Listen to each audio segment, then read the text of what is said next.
ঠিকই বলছো, তোরে গুন্ডা বলা সঠিক হইব না, কারণ গুন্ডারও নীতি আছে, কিন্তু তোর নাই। আর থাকবই বা কিভাবে? যার জাত নাই, গোষ্ঠী নাই, বাবা মায়ের পরিচয় নাই। চুপ, একদম চুপ। আর কোনোদিন যদি আমার জাত জন্ম পরিচয়ের কথা বলিস, তাহলে তোর জীব টেনে ছিঁড়ে ফেলবো। নে, ধর তোর ক্ষতিপূরণ।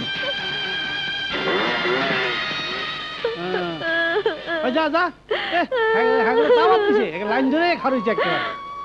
হায় হায় রে, আমার 300 টাকার খাবার নষ্ট কইরা মাত্র 50 টাকা ক্ষতিপূরণ দেয়া গেল। 50 টাকা দিয়া 10 অফিসে চা বিস্কুট তো খাওয়া দেব না।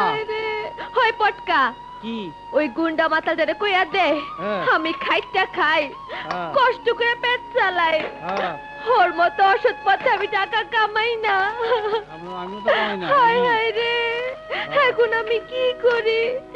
এই সময় আমি কিভাবে খাবার তৈরি করুম? হয় পটকা, দিয়া দে, দিয়া দে ওর ওই করুণার টাকা। ওই টাকা আমার কোনো দরকার নাই। ও মামা, মামা, বস্তির ওই মোড়ে এত হট্টগোল কিসের? ওইরা ওইরা ওইরা আমাকে গুন্ডা মাতাল মানুষ বলে মামা। আর কি বলে জানো? আমার নাকি জাত গোষ্ঠী নেই। ও তো ঠিকই বলেছে, ও তো ঠিকই বলেছে বাবা, তাই না মামা?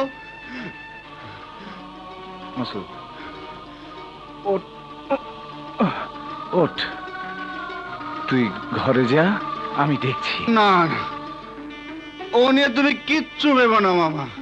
আমি ওকে ক্ষতিপূরণ দিয়ে এসেছি। ক্ষতিপূরণ? এই টাকাগুলো রাখো তো মামা। না, এ টাকা আমি রাখতে পারবো না। জানি না তুই কি করিস। মামা, ও মামা, চুরি ডাকাতি লুট চিন্তায় কিচ্ছু করি না। বিশ্বাস করি না, আমি বিশ্বাস করি না। ওরে মাসুদ, অনেক ভুলের খেসারত দিয়ে বোনের এই শেষ বেলায় এসে কাপড় ফিতার কাজ ধরেছি। বারবার শুধু 3.5 হাত কবরের কথাই মনে হয়। এখনো সময় আছে বাবা, তুই ফিরে আয়, ভালো পথে ফিরে আয় বাবা, ফিরে আয়। মাসুদ, বাবা মাসুদ, তুমি আমার বাঁচাও।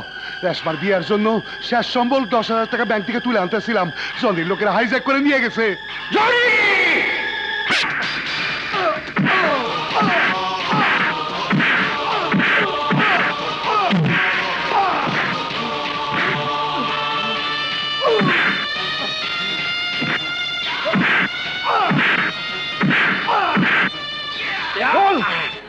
মহাখালী রাজধানী ব্যাংকের সামনে থেকে হাইজ্যাক করা টাকাটা কার কাছে?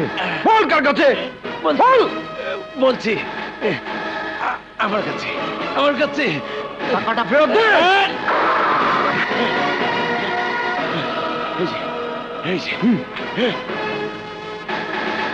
এই, তোর অনেক ক্ষমতা দেখালি, নাম বললি না? মাসুদ আমার নাম। আসো বাবা, এই নাও তোমার টাকা।